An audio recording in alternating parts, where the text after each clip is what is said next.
Partition of Hindu undivided family property.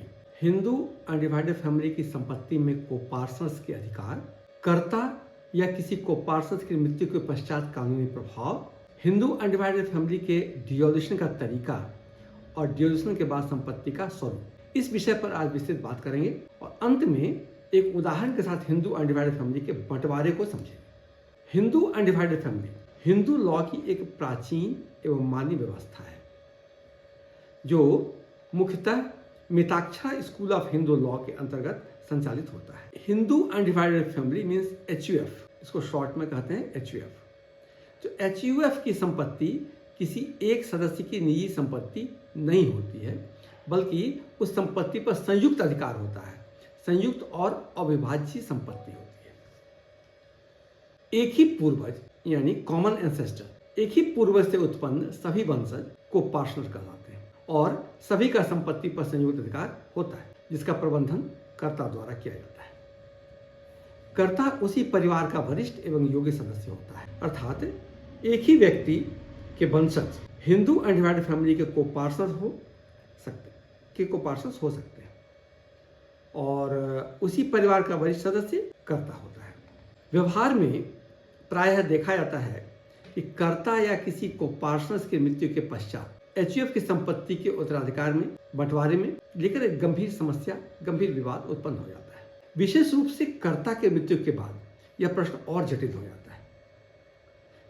क्योंकि HUF का अस्तित्व बना रहेगा या समाप्त हो जाएगा, मृतक का हिस्सा कैसे निर्धारित होगा, और अगर विभाजन होता है तो विभाजन के बाद संपत्ति का कानूनी स्वरूप क्या होगा, अर्थात संपत्ति HUF का बना रहेगा या नहीं। इन्हीं प्रश्नों के उत्तर हेतु HUF में कोपार्सनर्स के अधिकार, बंटवारे की विधि तथा मृत्यु से होने वाले कानूनी प्रभावों का विधिक विश्लेषण आवश्यक है। साथ ही हिंदू अनडिवाइडेड फैमिली के डिसोल्यूशन का तरीका, डिसोल्यूशन के बाद संपत्ति का स्वरूप, इन सभी विषयों पर आज बात करेंगे। तो बढ़ते हैं।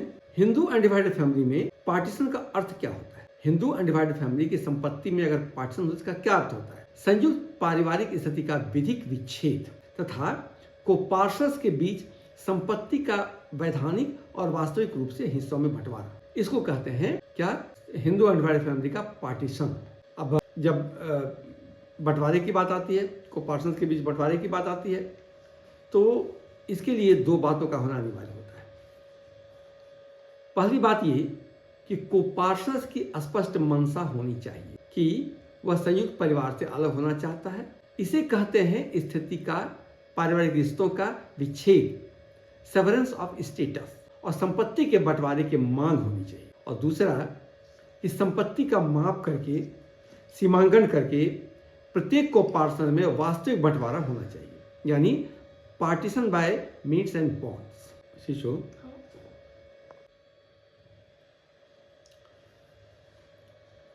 तो मृतक का हिस्सा निर्धारित करने के उद्देश्य से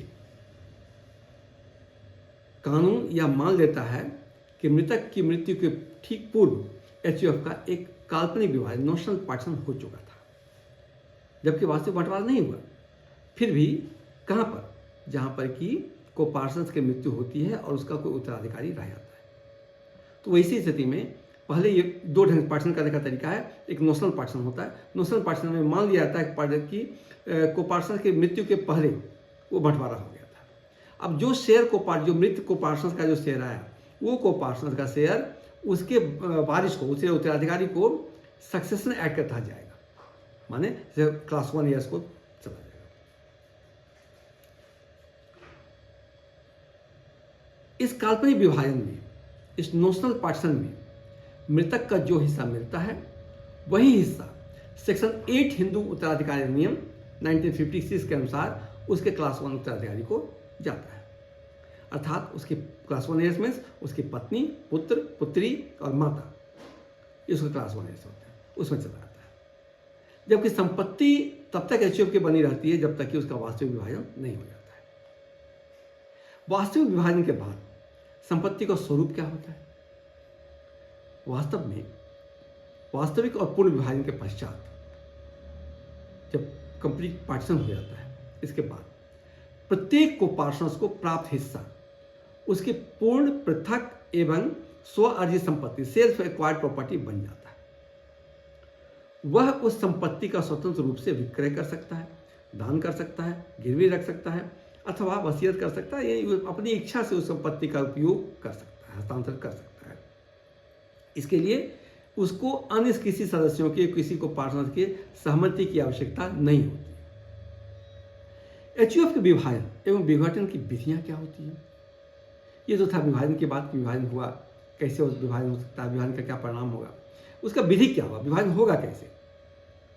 तो इसमें क्या है कि इसका तरीका मुख्य रूप से ये हो सकता है कि आपसी सहमति से अगर रजिस्टर्ड पार्टीशन कर दिया जाए, आपसी सहमति से एक पार्टीशन डीड बना लीजिए, संपत्ति का बंटवारा कर लीजिए और करके उसको रजिस्टर्ड करवा लीजिए, तो क्या होता है, एक डॉक्यूमेंट क्रिएट हो जाता है और वो वैलिडिटी होती है उसकी, और वो संपत्ति का बंटवारा पूर्ण हो जाता है, कंप्लीट हो जाता है। दूसरा तरीका है, अगर सहमति नहीं बनती है, कहीं विवाद है, कोई पार्टीशन से ऑब्जेक्ट कर रहा है, तो वैसी स्थिति में क्या होता है कि न्यायालय में पार्टीशन सूट फाइल किया जाता है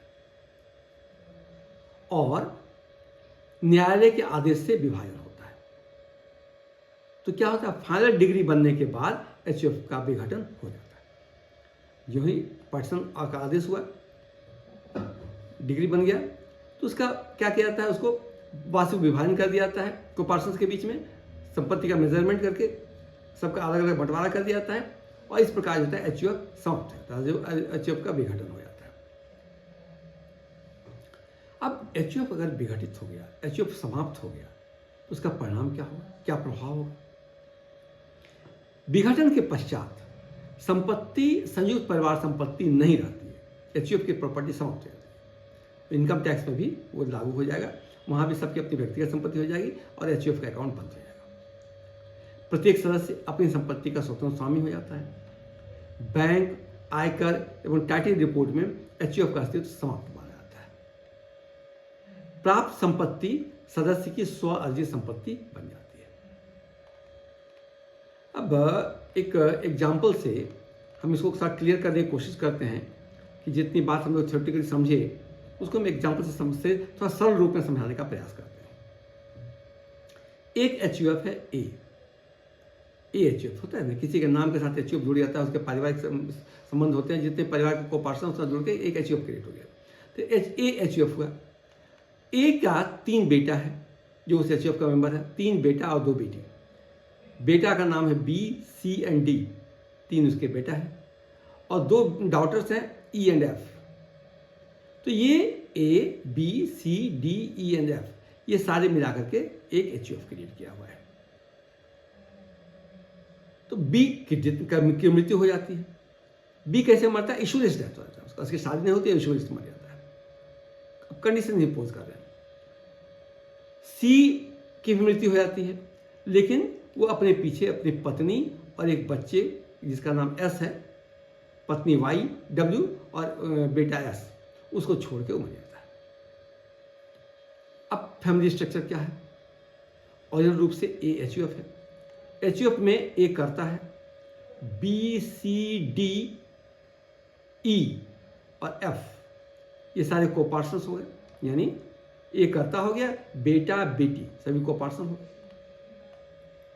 टोटल 6 कोपार्सन हो गए इंक्लूडिंग कर्ता भी एक कोपार्सन है। अब प्रॉपर्टी का पार्टीशन कैसे करेंगे? पहले स्टेप में नोशनल पार्टीशन करेंगे, क्योंकि वहाँ डेथ हो चुका है, तो डेथ होने के बाद उसको पार्टीशन करने के लिए पहले नोशनल पार्टीशन करेंगे। नोशनल पार्टीशन में क्या होगा कि बी का चूंकि डेथ हो चुका है इशूलेस, तो इसी स्थिति में क्या होगा कि बी के डेथ के बाद, पहले बी के डेथ के पहले की स्थिति क्या थी? 6 शेयर था, तो 1/6 शेयर में बंटवारा हो गया। ए को 1/6, बी को 1/6, सी को 1/6, डी को 1/6, ई को 1/6 एंड एफ को 1/6। लेकिन जब बी का डेथ हो गया, इशूलेस डेथ हो गया, अनमैरिड डेथ हो गया, उसका कोई क्लास वगैरह नहीं रहा, तो वैसी स्थिति में बी की संपत्ति सभी बाकी कोनर्स में, कोपार्सन्स में डिस्ट्रीब्यूट हो जाएगा।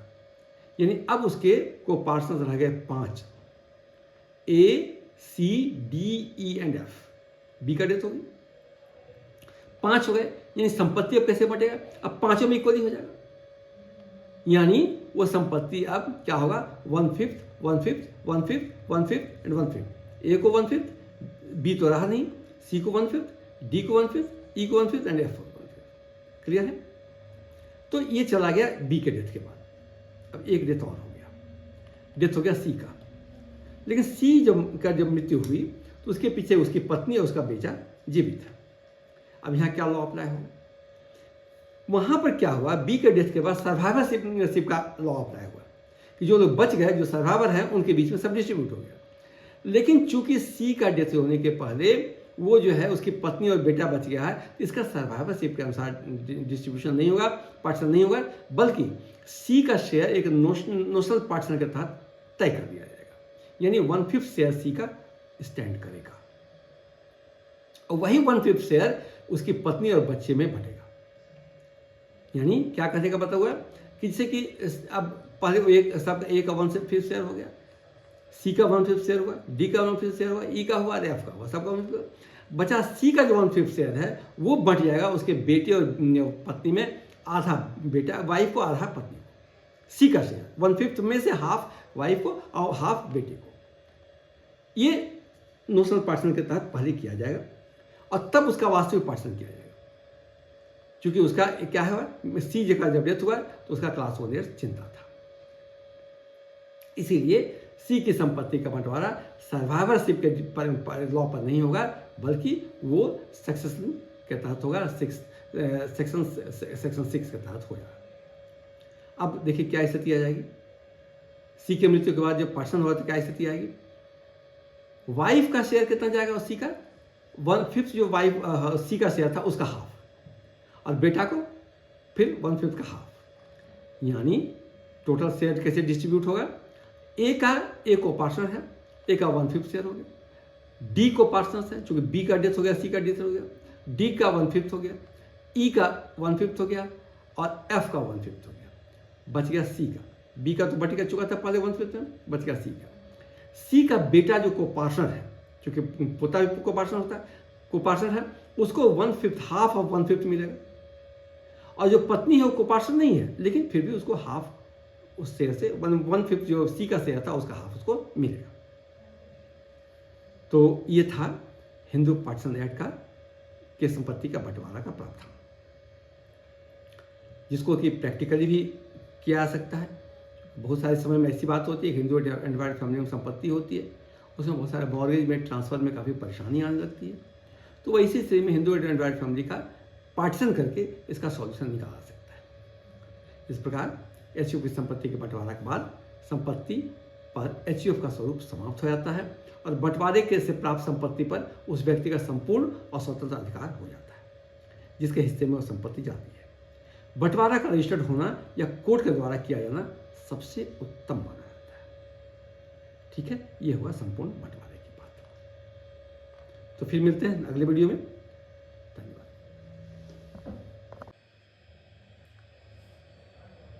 हिंदू अनडिवाइडेड फैमिली की संपत्ति का बंटवारा एक बहुत ही महत्वपूर्ण विषय होता है, क्योंकि जब एक बार संपत्ति हिंदू अनडिवाइडेड फैमिली का बना दिया जाता है तब तक वो हिंदू अनडिवाइडेड फैमिली का संयुक्त माने उसके को पार्टनर्स का संयुक्त संपत्ति माना जाता है, जब तक कि उसका कंप्लीट पार्टीशन न कर दिया जाए। पार्टीशन किसके बीच होता है? पार्टीशन होता है एचयूएफ कहते हैं, हिंदू अनडिवाइडेड फैमिली को शॉर्ट फॉर्म में कहते हैं एचयूएफ। एचयूएफ के को पार्टनर्स के बीच में पार्टीशन होना मस्ट होता है, कंप्लीट पार्टीशन। को पार्टनर्स कौन होते हैं? को पार्टनर्स होते हैं एक 4 पीढ़ी तक को पार्टनर बनाता है, यानी बेटा बेटी एक हो गया, पिता दूसरा, पोता तीसरा और ग्रैंडफादर, माने सन, डॉटर, फादर, ग्रैंडफादर और ग्रेट ग्रैंडफादर। 4 पीढ़ी जो होता है वो कहलाते हैं, हम लोग इको पार्टनर कहलाते हैं। इसके बीच में जब बंटवारा पूर्ण हो जाता है तो फिर उसको तो वो कंप्लीट पार्टनर माना जाता है। इसके बाद एचयूएफ की प्रॉपर्टी का व्यक्तिगत रूप से आप यूज कर सकते हैं। ऐसे जब तक कि एचयूएफ का पार्टीशन नहीं होता तो उसको नहीं कर सकते। यह है एचयूएफ की प्रॉपर्टी का पार्टीशन का तरीका। और पार्षण बहुत सारे लोग को पार्षण नहीं होते हैं, जैसे कि माँ नहीं होती है, पत्नी नहीं होती है, ये को पार्षण नहीं माना जाता।